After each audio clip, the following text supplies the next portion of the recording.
თავმჯდომარე ელენე მოგესალმებით, დიდი მადლობა გადაცემაში ჩართვისთვის. ივანიშვილის ქონების უახლესი მონაცემი თუ გაქვთ სურვილი ამ საკითხზე რაიმე შეფასების გაკეთების, ასევე ვიცით რომ ასე ქონებაზე უკვე ზუსტი რიცხვებია გამოქვეყნებული, მაგრამ ისევ რჩება კითხვის ნიშნები მის შესაძლო პოლიტიკურ აქტივობასთან დაკავშირებით მომავალში. ანუ ნახავთ თუ არა ივანიშვილს მზის სინათლეზე, პოლიტიკური მზის სინათლეზე. რისი თქმა შეგიძლიათ ამ საკითხზე?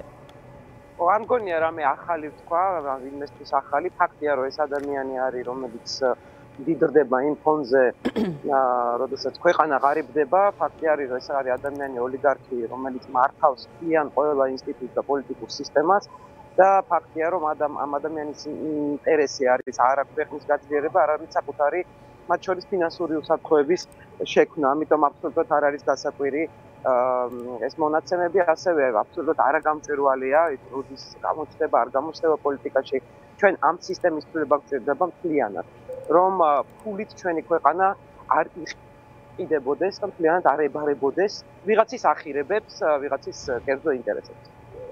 კი ბატონო, ელენე, ერთი კითხვა მინდა დაგისვათ, ჩვენ აუცილებლად მექნება კითხვა ბიჭვინთის აგარაკებთან დაკავშირებით, ძალიან მნიშვნელოვანი სამწუხარო პროცესი, რომელიც მიდის ოკუპირებული აფხაზეთის ტერიტორიაზე, მაგრამ იქამდე მინდა კითხოთ, რადგან არჩევნების თემატიკა ვახსენეთ, ეს განცხადება, რომელიც ჰქონდა ხაზარაძე სტრატეგიულ მოკავშირეობასთან დაკავშირებით ნიკა მელიაზე, აი რას ფიქრობთ ამ კავშირზე, რამდენად ანგარიშგასაწევი და ასე ვთქვათ, წონის მქონე, ასე ვთქვათ, კომუნიკაცია და კავშირი იქნება, როგორია თქვენი როგორც ერთ-ერთი ასევე პოლიტიკური აქტორის შეფასება აი ამ საკითხთან დაკავშირებით. მელია და ხაზარაძე სტრატეგიული მოკავშირეები.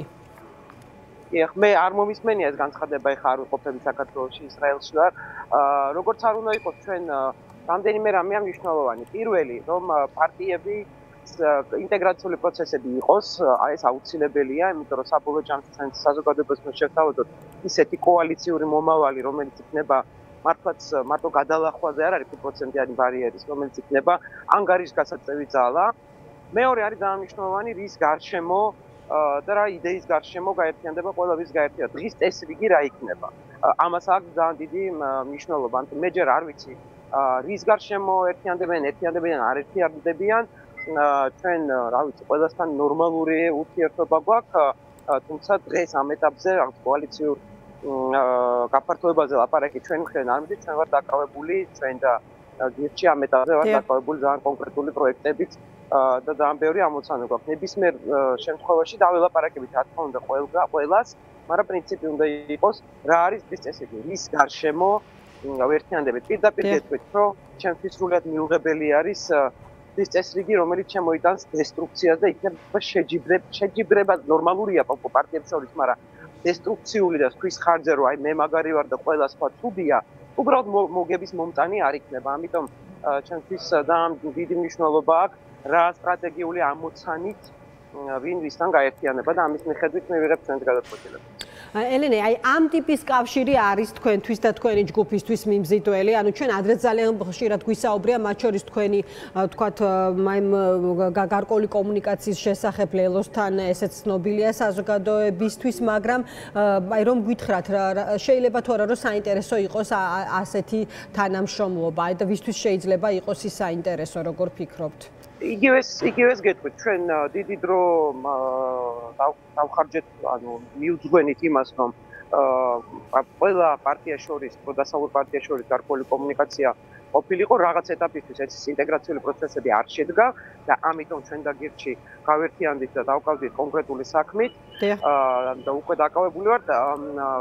რა თქმა უნდა, დაველაპარაკებით ყველას, მაგრამ იმ პრინციპის მიხედვით, რაც გითხარით, რა იქნება დღის წესრიგი. არის თუ არა დღის წესრიგი ერთი ამ სისტემის, ოლიგარქიული სისტემის დანგრევა და მეორე შექმნა რეალურად ევროპული კოალიციური მმართველობის. ამ საკითხებზე უნდა შევთანხმდეთ და ამის შემდეგ შეიძლება რომ ჩვენ ვისაუბროთ რაღაცა კონკრეტულ გადაწყვეტილებებთან, არასერიოზული ალბათ ტელევიზორიდან გავს რაღაცებზე საუბარი, შედგება გარკვეული კონსულტაცია, რა თქმა უნდა, ყველასთან ვისაუბრებთ, მაგრამ ამ პრინციპებზე უნდა შევთანხმდეთ და ამის მიხედვით მივიღებთ გადაწყვეტილებას. კი ბატონო, ელენე, ბოლო კითხვას დაგისვამთ, ეს ეხება იმ პროცესს, რომელიც მიმდინარეობს ოკუპირებულ აფხაზეთში ბიჭვინთის აგარაკებთან დაკავშირებით. ჩვენ ვნახეთ ბჟანიას მიერ ხელმოწერილი გადაწყვეტილება, ასევე რეაქციები ოკუპირებულ სოხუმში. ანუ თქვენს გაქვთ თუ არა საფუძველი, აი მაგალითად ვნახეთ გახარიას კრიტიკა ანტიპრაგმატულ პოლიტიკასთან დაკავშირებით, ასეთი იყო მისი მხრიდან შეფასება, თქვათ იმ გზავნილებზე, რომელიც აქვს ამ თვალსაზრისით ქართულ ოცნებას. აი რისი თქმა შეგიძლიათ ამ საკითხზე, დღეს მათ თქვეს, რომ აი შეურიგებელნი არიან ამ საკითხზე და ყველაფერი ძალადაკარგულია, რაც გაფორმდა. ნუ ჩვენ ხედავთ, რომ საბოლოო ჯამში ამ 10 წლიანმა პოლიტიკამ აქ განსაზღვრელი პოლიტიკა არის რუსეთთან მიმართებაში, ხო? და მეორე მხრივ საერთაშორისო ასპარეზზე რამდენად ჩვენი ოკუპირებული ტერიტორიის პრობლემა იქნება წამოწეული. ორივე მიმართულებით თავიდანვე ბიზნევენშვილი მოვიდა იმ განცხადებით, რომ ეს თემა არ უნდა იყოს, თავის კივილი არ უნდა იყოს საქართველო, ანუ ცენტრალური საკითხი არ უნდა იყოს და აფხაზეთი უკრაინის ომის ფონზე პრაქტიკულად ჩამოცილებული არის, ანუ არ მსახურებს საკმარის ყურადღებას საერთაშორისო მხარდაჭერას. შესაბამისად, ბუნებრივია იქ რუსეთის ანექსიური პროცესები, რომელიც სინამდვილეში საქართველოს ტერიტორიის მთლიანობის გარდა თავად აფხაზეთისთვის აფხაზებისთვის არის ასევე მტკივნეული. ეს პროცესები რა თქმა უნდა ვითარდება და განვითარდება. ეს არის ჩვენ ნახეთ ხო ხა დაწყებული 9200-ას ყველობიდან თუ ინტურის ამბით თუ არ ვიცი მე რაღაც ოჩამჩირეში ბაზის თემით სხვადასხვა ქართული ოცნების პოლიტიკა არის ან დუმილი, ან პირიქით რუსული განცხადებები. შესაბამისად, ამ თავრობის პირობებში შეუძლებელი არის მსგავსი საკითხების არათუ მოგვარება, არამედ გაღრმავება არის უფრო მოსაოდნელი. ამიტომ არის საჭირო ხელისუფლება, კოალიციური ხელისუფლება, რომელიც არის დემოკრატიული და მიზიდველი, რომელიც მუშაობს დეოკუპაციაზე, უკრაინელებთან ერთად, საერთაშორისო თანამეგობრობასთან ერთად ასუსტებს რუსეთს და არა აძლიერებს რუსეთს და მხოლოდ ამ პირობებში იქნება შანსი ჩვენი ამ პრობლემის მოგვარების. და ელენე, რამდენიმე სიტყვით გითხარით თელ-ავივში თქვენს შეხვედრებთან დაკავშირებით, ვიცი რომ ქნესეთში დაიწყება ასევე თქვენი შეხვედრა რამდენიმე პირთან, რას უკავშირდება ეს ვიზიტი? დიახ, მე რაც ომი დაიწყო, მეორედ ჩამოვედი ისრაელში, მე მიმაჩნია, რომ გარდა მორალური ვალდებულებისა, რომ ასეთი სისასტიკე ჰოლოკოსტის შემდეგ გაუგონარი სისასტიკე, რაც მოხდა აქ, მორალური ვალდებულება გვაქვს მხარი დაუჭიროთ და გვერდში დაუდგეთ ამ ხალხს.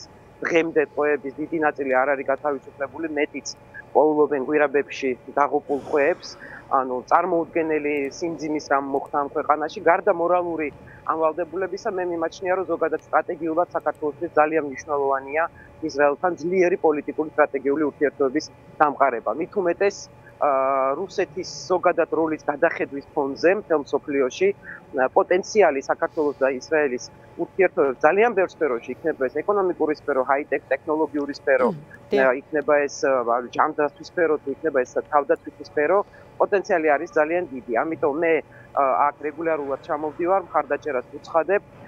კნესეთში მქონდა უკვე შეხვედრა, ასევე მქონდა მსოფლიო სიონისტური ორგანიზაციის პრეზიდენტთან შეხვედრა და იქ ვიყავი და საქართველოს სახელი ბუნებრივია.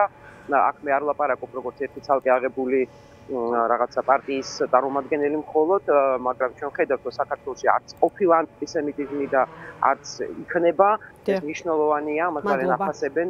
აქ და ამ ყველაფერზე საუბრობ ჩვენ მეგობრებთან ისრაელში. დიდი მადლობა ელენე, დაგემშვიდობებით. ელენე ხოშტარია, დროას ლიდერი, საუბრობდა დღეს ამბების პირდაპირ ეთერში.